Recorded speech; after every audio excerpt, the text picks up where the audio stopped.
낙심을 능가하는 비밀 시리즈 두 번째 말씀의 제목은 우리 속에 귀한 보배가 담겨 있습니다 입니다.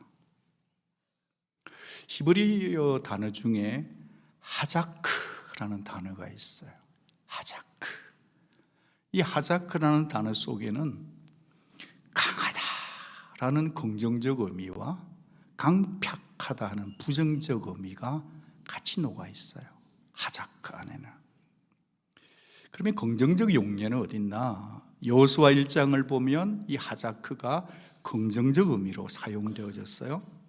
하나님께서 여호수아에게 하신 말씀, 강하고 담대하라.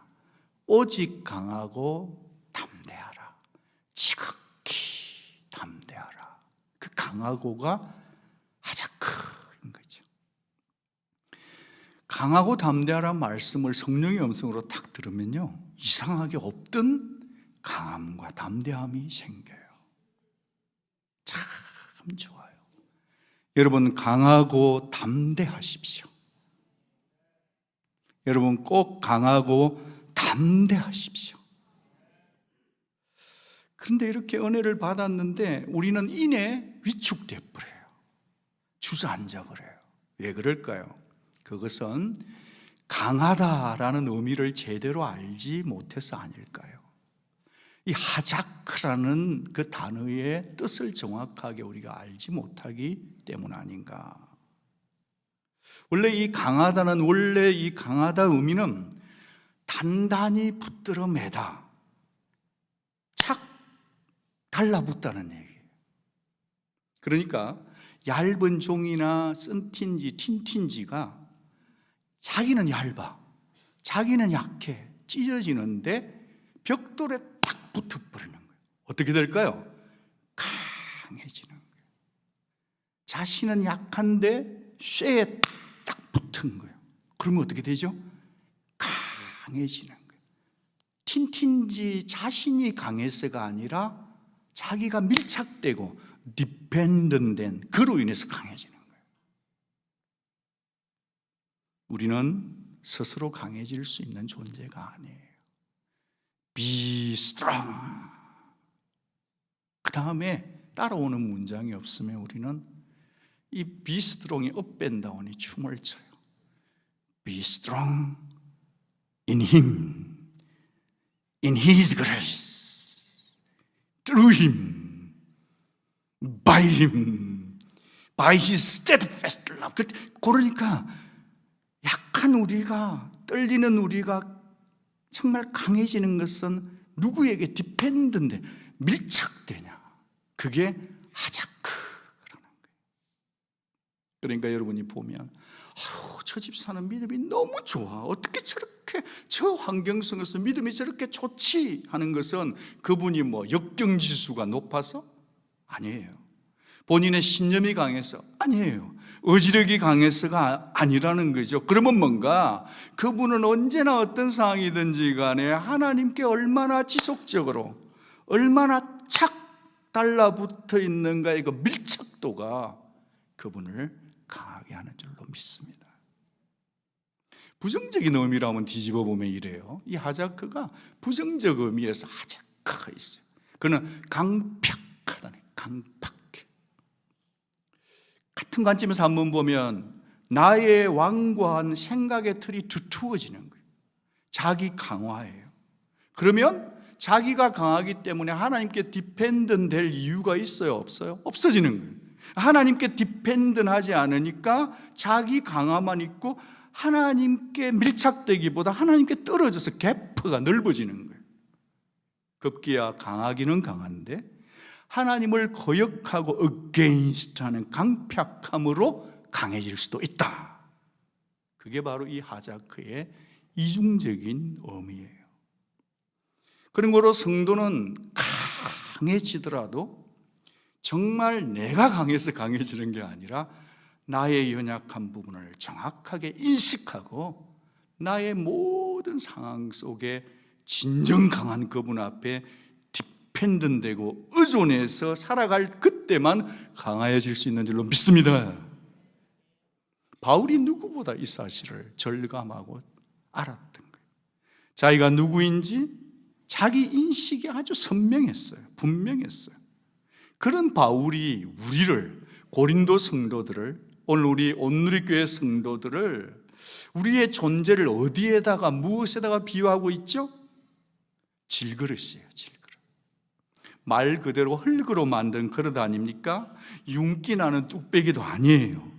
진흙으로 빚어가지고 유약을 발라서 화려하지도 않아요. 자연 그대로 구웠어요. 마치 물을 부으면 흑색깔이 서며 나올 것 같아요.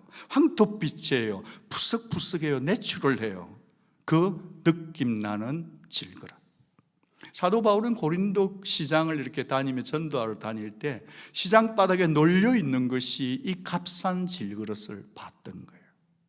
어느 레스토랑, 값싼 레스토랑에 가도요, 흔하게 볼 수 있는 이 질그릇이 늘 눈길이, 마음의 길이 닿았던 거죠. 그냥 쉽게 쓰다가 깨어지면 그냥 트래시 아웃, 버리면 되는 질그릇. 깨어지면 대수롭지 않게, 안타까워하지 않고도 집어 던질 수 있는 그릇 질그릇. 구석으로 던져진 깨진 조각들은 금세라도 바람이 불면 메말라서 어스러질 것 같은 그 질그릇. 바울은 그 질그릇 속에 자신을 투영시킨 거예요. 투사시킨 거죠. 여러분, 사실 인간이란 게 우리가 흙으로 만든 작품 아닌가요? 하나님의 창조 사건을 굳이 믿지 못하시는 분이라 할지라도 크리미네이션을 해서 정말로 내 눈앞에 있는 그 뼈남은 한 줌, 두 줌의 흙인 우리들을 바라보게 되면 사람은 흙에서 왔다 흙으로 간다는 걸 인정할 수밖에 없죠. 아, 인간의 육체는 흙 몇 줌인 거죠. 나약하고 정말 볼품없고 무가치한 그가 바로 우리의 존재라는 거죠. 여러분, 우리가 얼마나 육체가 질그릇 같은지 저도 이제 6학년 되고 나니까요, 야, 실감이 나요. 턱 하면 어디 깨지고 아차 하면 안 아픈 데가 없고 그래요. 육체뿐일까요? 우리 마음, 우리 의지 어떤가요? 우리는 늘 교만과 열등감 사이를 왔다 갔다 하는 존재들 아닌가요? 아침에 꽤 자신 있게 나섰는데 직장 가가지고 한 방 터지면 그냥 툭. 우리는 자신감과 연약감 사이를 스스로 왔다 갔다 하며 쓸쓸한 우리들 아닐까요? 또 누가 말 한마디를 탁 하면은 우리가 왜 이렇게 소심해지죠? 왜 이렇게 잠을 못 자죠? 우리는 상처받는데 전문가 아닌가 싶어요. 이거의 당연한 이유는 우리의 존재 자체가 fragile, 깨어지기 쉬우니까 조심해서 딜리버리 하세요. 여러분이 인정하든 안 하든 우리의 실존은 그런 거 아니냐 말이죠. 잘 깨어지고 잘 약한 존재인 것입니다. 그렇게 끝나면 너무 쓸쓸한데, 그런데 말이죠, 그러나 말이죠, 이 하찮은 질그릇에다가 하나님은 보배를 담아두셨다는 것입니다. 깨어지기 쉬운 이 그릇 안에 진리를 담았다는 것입니다. 왜죠? 하나님 말씀이 이렇게 알려주네요. 우리가 이 보배를 질그릇에 가졌으니 이는 심히 큰 능력은 하나님께 있고 우리에게 있지 아니함을 알게 하려 함이라. 우리가 질그릇인 것을 알 때에 내가 질그릇이었기 때문에 내가 정말 약하고 주저앉고 그것만 아는 게 아니라 하나님은 우리에게 성령 안에서 너희들이 알아야 될 것은 이걸 알아야 된다. 그게 뭐냐? 능력의 힘이 큰 것은 하나님께 있고 네게 있는 게 아니다. 엄청난 능력은 하나님께서 나오는 것입니다. 우리에겐 절대 나오지 않아요. 조금 나온다고 생각하면 착각이고 오해예요. 능력의 출처가 하나님께 있다는 것, 이것이 하나님의 기쁘신 뜻이고 우리를 사랑하시는 하나님의 아끼심인 줄 믿으시기 바랍니다. 그릇 자체가 능력이 아니에요. 만약 화려한 금그릇에다가 보물을 담았다면 우리는요, 속에 있는 걸 보기보다 겉을 먼저 보는 사람들이에요. 그게 요즘 사무엘상의 띠 아닌가요? 우리는 뭘 봐요? 외모를 보죠. 하나님은 뭘 봐요? 속을 보는 거죠. 우리의 시선이 분살될 것을 뻔히 아시기 때문에 담겨진 보배에 집중하기 어려울 것을 아셨기 때문에 하나님은 우리 안에 이 질그릇 같은 우리 안에 보배를 집중하기를 원하시는 거예요. 이것이 보잘것없는 질그릇에다가 보배를 담아두신 하나님의 분명한 인텐션, 의도인 거죠. 보배이신 예수 그리스도, 진리이신 예수 그리스도의 복음이 드러나야 하는 것입니다. 우리는 그렇게 지음받은 존재가 나다, 이 정체성이 필요해요. 그래서 내 안에 계신 예수 그리스도, 그분이 드러난다면 우리는 단 하루를 살아도 하나님 앞에 의미 있는 인생인 줄 믿습니다. 근데 우리 자꾸 그걸 잊어요. 자주 잊어요. 우리의 초관심은 언제나 그릇에다가 온통 쏟아부을 때가 많다는 거죠. 어떻게든 내 그릇을 한번 돋보이게 하고 싶은 거죠. 그것이 내 인생 목표죠. 근사하게 페인팅, 색칠도 해보죠. 번쩍거리는 금박, 은박, 옷 입혀보기도, 테두리 장식도 멋깔스럽게 하죠. 장식을 업그레이드하면 내가 폼날 것이라고 생각하고 살고 있는 거죠. 그러나 우리는 기억해야 되겠죠. 그릇에만 투자하고 사는 인생은 그 마지막이 결국은 흙만 남는다는 거예요. 내가 스펙 쌓고 숫자에 마음을 빼앗기고 내 몸 만들기에 주력하고 내가 그것을 살아가고 있다면 좋아요. 그러나 되돌아봐야 될 것은 내 속에 담긴 보배 대신 예수를 무심하게 살고 있다면 우리는 다시 나의 질그릇임을 인정하고 내 속에 보배를 다시 집중해야 돼. 예수를 집중해야 된다. 하나님은 저와 여러분을 아끼기 때문에 우리의 이 질그릇 속에 기도를 담기를 원하세요. 하나님 저와 여러분을 아끼기 때문에 우리의 질그릇 속에 말씀을 담기를 원하세요. 하나님은 저와 여러분을 아끼기 때문에 우리의 질그릇 속에 하나님의 나라, 크신 하나님의 나라를 담기를 원하세요. 이 하나님 아버지의 마음을 아는 자만이 오늘 내게 주어진 시간을, 주어진 삶의 컨텍스트 속에 찌찜내면 속에서 지혜롭게 가치롭게 살 수 있음을 하나님이 아시기 때문인 거죠. 바울은 이 보배의 가치를 알았기에 이렇게 당당하게 고백하는 것 아닙니까? 같이 읽을까요? 우리가 사방으로 우겨쌈을 당하여도 쌓이지 아니하며 답답한 일을 당하여도 낙심치 아니하며 박해를 받아도 버림받지 아니하고 거꾸로 뜨림을 당하여도 망하지 아니하고. 아멘. 온 사방에서 압박을 가하네요. 짓눌러요. 어디 숨을 좀 쉴 기회를 주고 눌러야지. 너무 많이 눌러. 숨을 쉴 수가 없어요. 도와주는 자가 아무도 없어요. 나 홀로 버텨야 되는 순간들 여러분도 겪고 계신가요? 힘들죠? 근데 바울은 그 상황에서도 움츠러들지를 않는 거예요. 이유가 뭘까요? 자신 속에 성령님이 계시기 때문에, 자신 속에 문제와 들이닥친 일들보다 크신 예수가 계셨기 때문인 줄 믿습니다. 여러분이 들이닥치는 어떤 일들, 줄줄이 찾아온 일들이 있지만 그 문제보다 예수는 언제나 크심을 선포합니다. 여러분 사방 팔방에서 여러분을 막 짓누르는 게 있습니까? 다윗처럼 이렇게 고백하면 어떨까요? 내가 내 하나님을 의지하고 담을 뛰어넘나이다. 시편 18편 29절 같이 한번 읽을까요? 시작.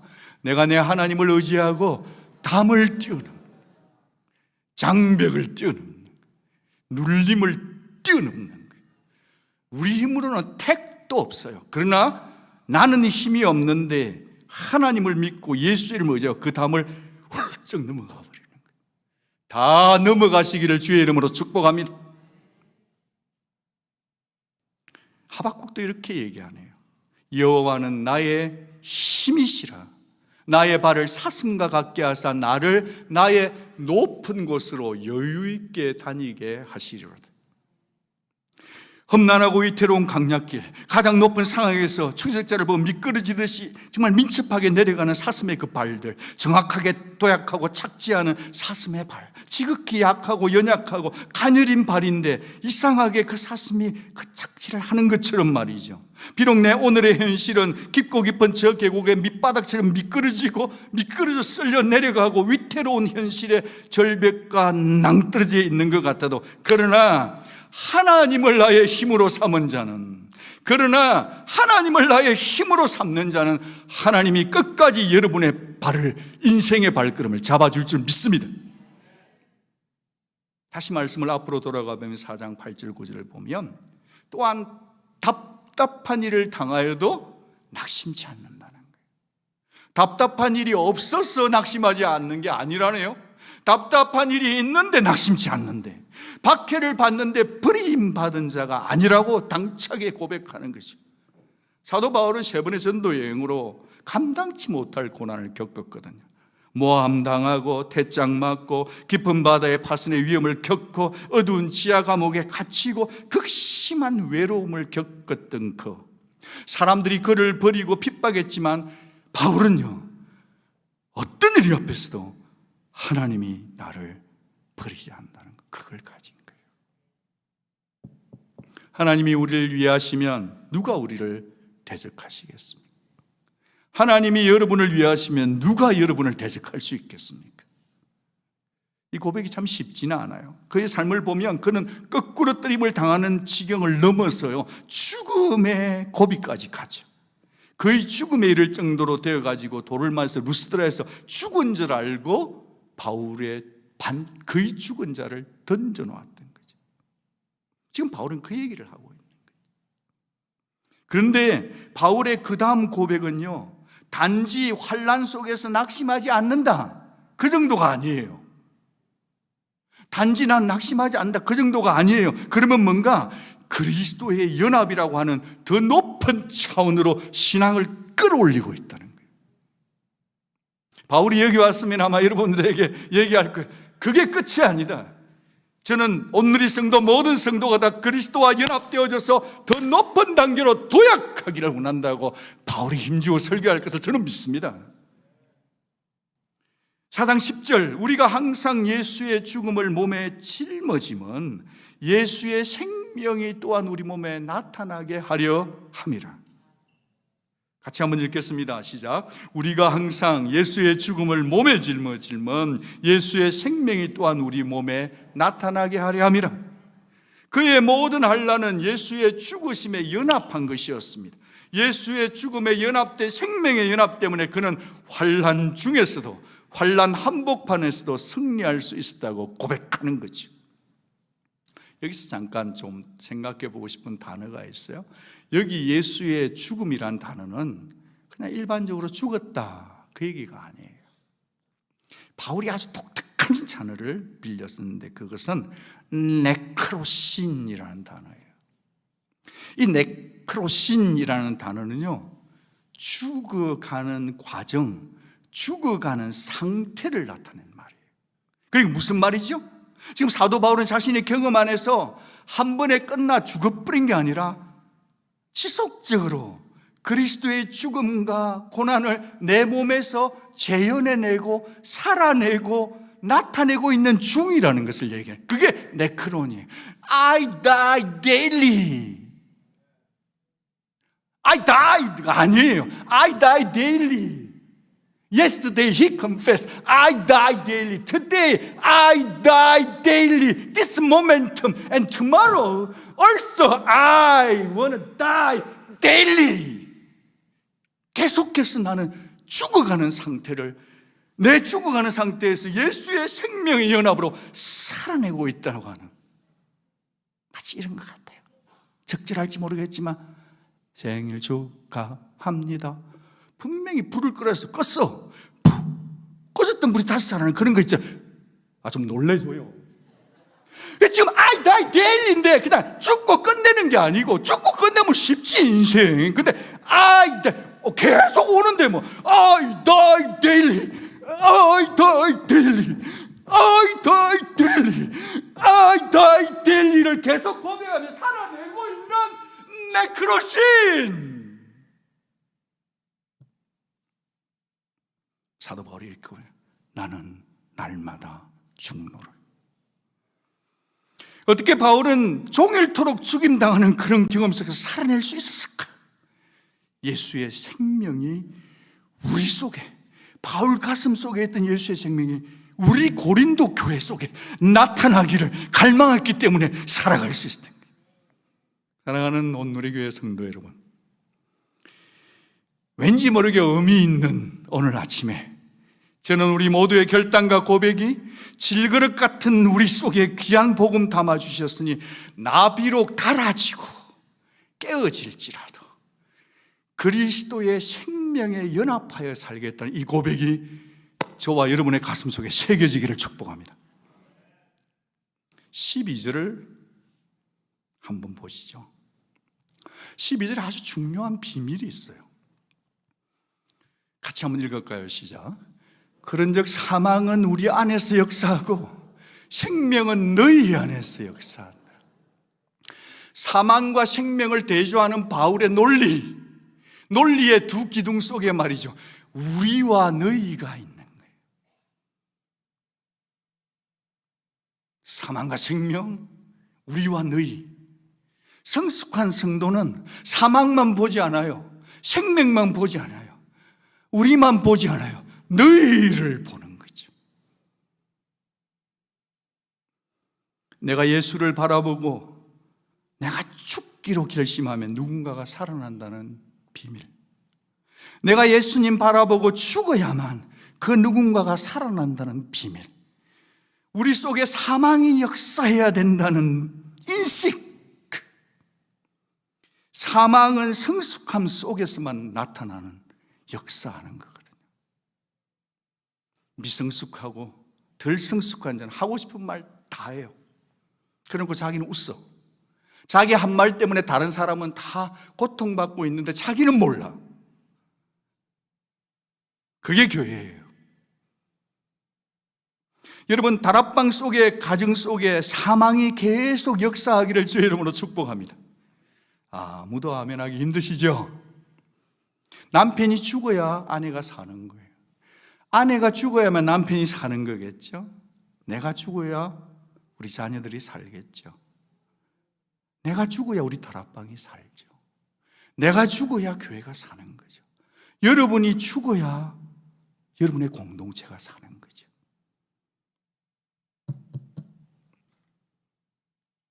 내가 죽어서 너를 살리겠다는 인식, 머리, 가슴, 말, 실천. 과연 여러분 때문에 지금 누가 살아나고 계십니까? 과연 여러분 때문에 지금 누가 살아나고 있는 거예요? 여러분 중에는 혹시라도 목사님 그러면 나는요, 하나님 그러면 나는요, 그렇게 내가 계속 죽으면 억울하잖아요. 예, 그러나 바로 그렇게 죽으면서 살아가는 네크로신의 삶이 정상적인 성도의 삶이라니까요. 성숙한 성도의 부르심은 네크로신을 통과하지 않고는 이루어질 수 없다니까요. 우리의 육체가 죽음에 넘겨질 때마다 예수님 살리신 부활의 능력은 저와 여러분을 살리실 것을 믿습니다. 14절, 주 예수를 달리 살리시니가 예수와 함께 우리도 살리사 너희와 함께 그 앞에 서게 할 줄을 아노라. 우리의 생각은요, 그분 앞에 설 날을 생각하는 거예요. 그분 앞에 설 날을 생각하기 때문에 다 말 못하는 거죠. 내 질그릇 같은 육체는 헛가루로 날릴지라도 우리는 살아계신 주님 앞에 설 것을 믿기에 오늘을 사는 거죠. 정리를 하는 마음으로 오늘 큐티 사역자의 간증을 소개합니다. 꾸준히 큐티를 하다 보니 언젠가부터 나도 약한 것을 자랑하게 되었다. 전에는 약점이 드러날까 봐 두려웠지만 질그릇 안에 보배가 담겼다라는 말씀을 통해 자유로워졌다. 질그릇인 내가 깨지면 깨질수록 내 안에 보배이신 주님과 복음이 더 찬란하게 빛나는 것을 알게 되었기 때문이다. 그래서 오랫동안 누구에게도 말하지 않았던 어린 시절 이야기를 주님 말씀과 함께 나눈다. 남편과 별거하며 우울증에 시달리다 하늘나라에 가버린 여동생에 대해서도 솔직하게 나눈다. 그 동생이 남기고 한 딸아이가 엄마보다 더 심한 우울증에 빠져 있는 것도 숨기지 않는다. 몸이 약한 데다가 나이가 들면서 소화불량 문제와 수면 장애로 고생하고 있는 나의 연약함도 주저하지 않고 내어놓는다. 자신의 가족 문제도 풀지 못하면서 무슨 사역을 하느냐는 입방아에 오르내릴지도 모를 일이다. 하지만 약한 부분이 많아서 누구보다 주님을 더 의지할 수 있고, 나의 약함으로 인해 주님의 강함이 온전하게 드러날 것을 믿기에 오늘도 나는 나의 약함을 자랑한다. 나의 약함은 곧 주님의 강함이기 때문이다. 중국의 내륙 선교사로 중국인들과 같이 살면서 머리를 딱 기르면서 세상 도움 다 잘라내고 하나님만 바라보던 허드슨 테일러가 이런 말을 했어요. 하나님이 쓰시는 사람은 다 연약한 사람이다. 그런데 그들이 깨질 때에만 하나님의 위대함이 드러나곤 하였다. 사랑하는 온누리 성도 여러분, 약해져 계십니까? 더 약해지십시오. 부서질 것 같습니까? 깨지는 걸 아파하지 마십시오. 우린 깨지고 부서지고 상처날 수밖에 없는 질그릇들이거든요. 하나님의 힘으로 내 그릇을 더 강하게 하는 것이 신앙생활이 아니에요. 우리는 처음에도 질그릇이었고 과정도 질그릇이었고 양육 커리큘럼 좀 한다고 우리가 더 나아지는 것이 아니라 우리의 믿음 생활은 그때도 질그릇, 지금도 질그릇, 마지막 주님 앞에 설 때도 여전히 질그릇인 상태로 내 속에 계신 보배 되신 예수님 때문에 하나님 앞에 서게 될 줄 믿습니다. 그러니까요. 그랬어요. 그런데요. 그러니까 우리가 하자크의 비밀을 알고 살면 좋겠어요. 내가 약한 줄 알아야 됩니다. 내가 약한 줄 알기 때문에 나는 절대적으로 하나님께만 디펜던 되지 않으면 안 된다. 하나님 앞에 디펜던 되고 붙어 있을 때만 나는 그의 은혜로 강한 자다. 내가 하나님 은혜로부터 벗어나서 내 생각대로 판단하고 말하고 생각하고 얘기하면 우리는 하나님으로부터 떠나갈 수도 있다. 강팍해질 수 있다. 너무 쉽게 얘기할 수 있다. 다 알지 못하면서. 그런 걸 우리는 날마다 나를 쳐 죽이고 날마다 죽이면서 진정한 하자크, 오직 그의 은혜로만 강하여질 수 있는, 은혜로 사는.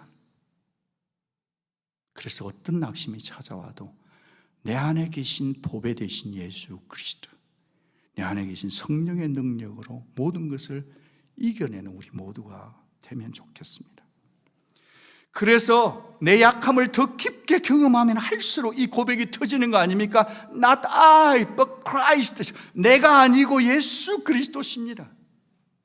내 속에 계신 예수 그리스도만 의지할 때 우리는 이 고백할 수 있는 거죠. 2월달 내내 저희들이 Field라는 충만이라는 곡을 찬양을 해요. 기도하면서 계속 그 찬양을 부릅니다.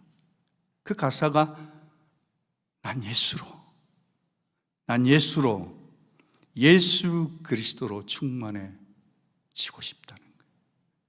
근데 여러분 오해하지 말 것은 충만은 가슴에서부터 오는 게 아니에요. 충만은 어디서 오냐면 머리로서부터 오는 거예요.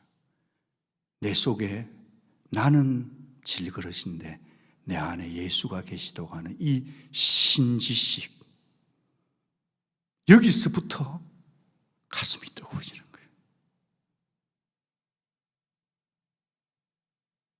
거예요. 저는 우리 교회를 위해서 기도합니다. 하나님의 성령이 우리 교회에 충만히 임해서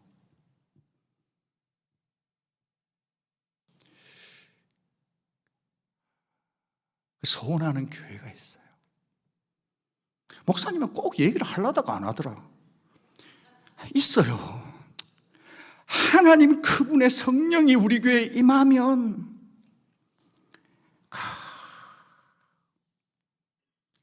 그분이 일하는 그 하나님의 나라를 저도 거기에 한 부분으로 살고 싶어요. 목마름이 있어요. 감정에 취해서 찬양하지 마시고 예수로 충만하다는 것은 말씀으로, 성령으로 충만해지는 것. 여러분의 질그릇 속에 주 예수의 말씀으로만 충만해지고 하나님의 은혜가 충만히 채워져서 수많은 낙심을 능가하는 비밀, 내 속에 예수 그리스도, 그분을 따라가는 우리 모두가 될 수 있기를 주의 이름으로 축복합니다. 기도하겠습니다.